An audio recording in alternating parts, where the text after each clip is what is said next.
Jadi NU itu tidak mudah. Jadi NU itu jadi Islam yang paling berat. Kenapa? Karena i'tiqad menjadi muridnya ulama itu tidak mudah.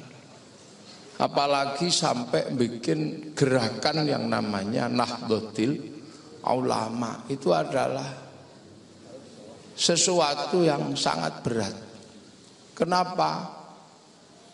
Karena meyakini menjadi ulama sekaligus muridnya ulama itu artinya apa?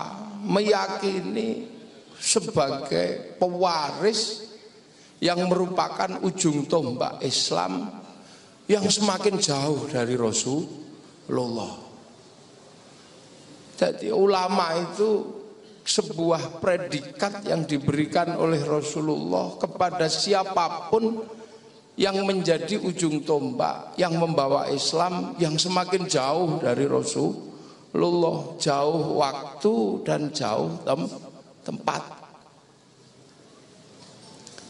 Nah, orang yang semakin jauh waktu dan jauh tempat dari Rasulullah itu ibarat sungai. Ini sudah sampai di muara. Sahabat itu adalah pengikut Rasulullah yang di hulu, jernih. Sumber yang sangat jernih, seger. Dan itu Rasulullah sendiri yang menyampaikan bahwa generasi terbaik itu generasi sahabat. Nah, generasi sahabat ini generasi terbaik. Ini yang ya Allah dikasih kursi. Yang dikasih kursi hari ini cuman kiai. Karena yang lain lagi rebutan kursi.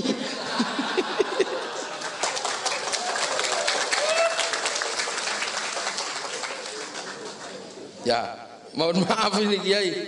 Waduh lah kok iso malah dikasih tempat duduk ini karena kiai nggak pernah rebutan kursi. Wih, ini kursi PBNU aja empuk ini. Apalagi kursi yang lain. Ini kayaknya kursi warisan. Jadi menjadi ulama apalagi sampai menyebut sebagai kebangkitan ulama itu membangkitkan kesadaran ujung tombak pembawa Islam yang semakin jauh dari Rasulullah. Jadi ada urut-urutannya. Yang ketemu Rasulullah ini yang paling bagus, yang bisa mencontoh Rasul. Ini yang paling bagus ibarat sungai ini yang di hulu. Makanya ini generasi terbaik. Selanjutnya sudah mulai meraba-raba.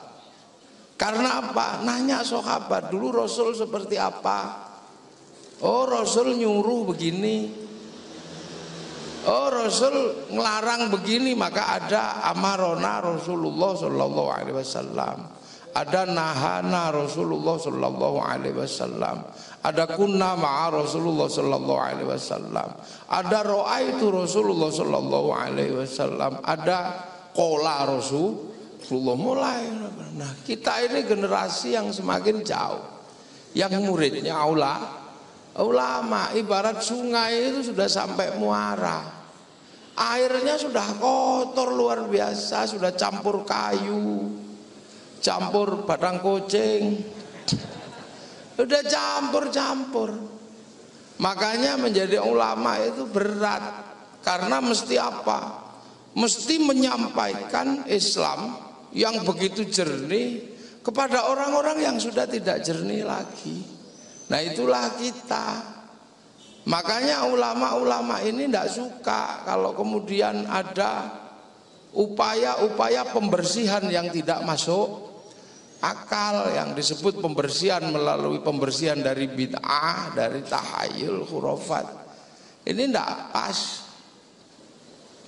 Makanya Rasulullah cuma menyampaikan mayuridillahu bihi khairan yufaqihu fiddin. Siapa yang dikehendaki menjadi baik oleh Allah akan dikasih ngerti dalam urusan agama. Lah khairan di situ itu nakirah. Khairon dimanapun kalau nakiroh maknanya khairon kamilan, kebaikan yang sempurna.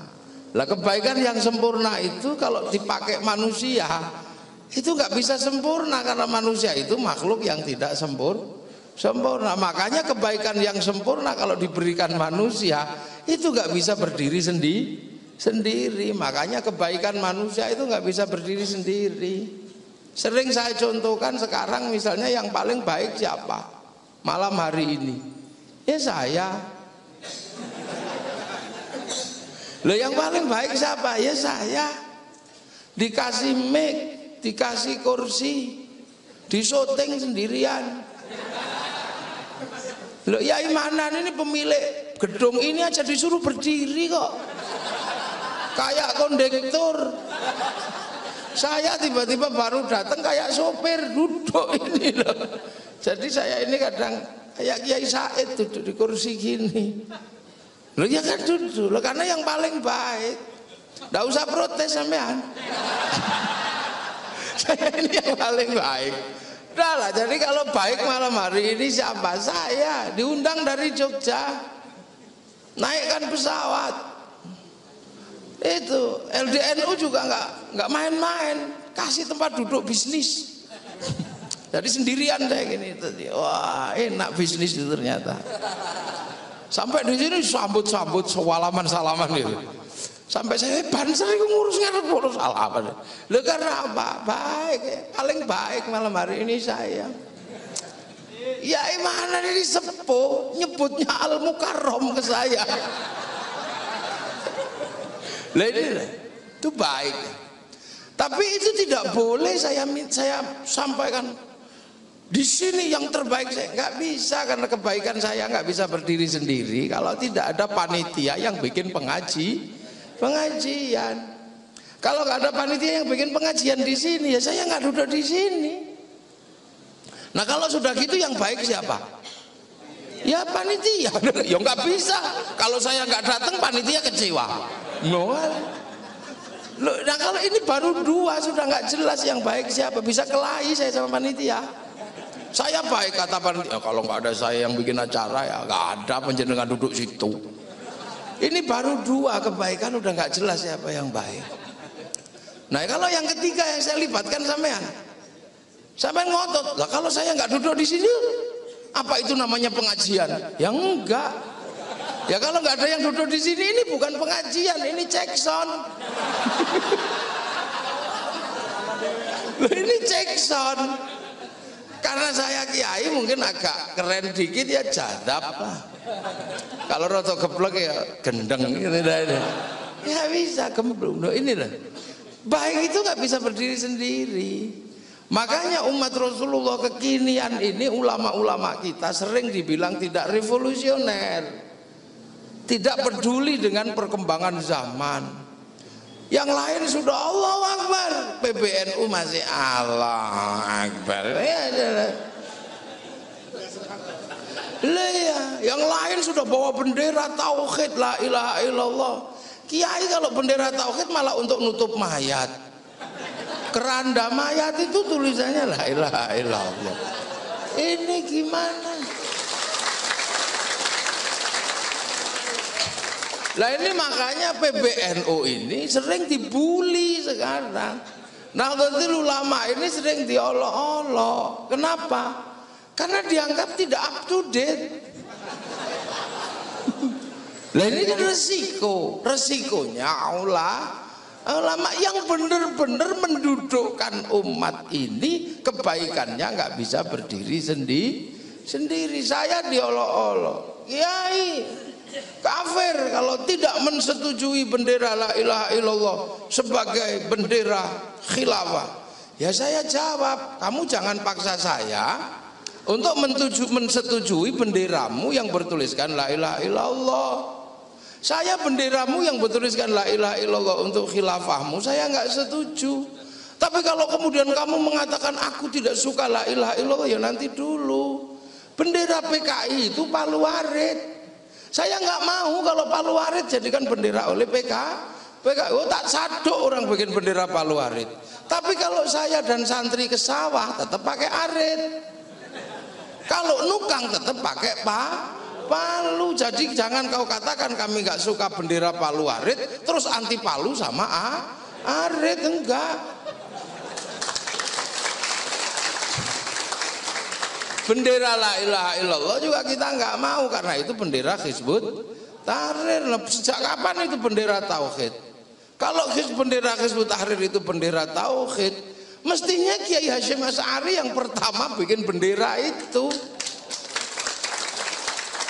Nggak ada loh, Kiai Hasyim Asy'ari pulang dari Makkah apal Kutubus Sittah, Sahih Bukhari, Sahih Muslim, Sunan Abu Dawud, Nasai, Tirmidzi, Ibnu Majah. Ini apal sari jalul hadisnya. Itu pendiri Nahdlatul Ulama. Tiba-tiba diserang sama orang yang punya hafalan hadis satu. Kullu bid'atin dhalalah. Itu aja hadisnya. Kayak kunci Inggris. Lo kan nggak masuk akal, saya bilang. Makanya kalau sekarang ini orang nggak masuk akal. Nanti tak tunjukin ketidakmasuk akalan orang sekarang. Kenapa? Karena nggak ikut Nahdlatul Ulama.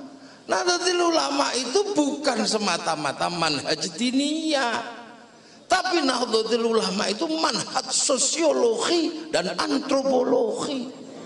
Duh, sembrono.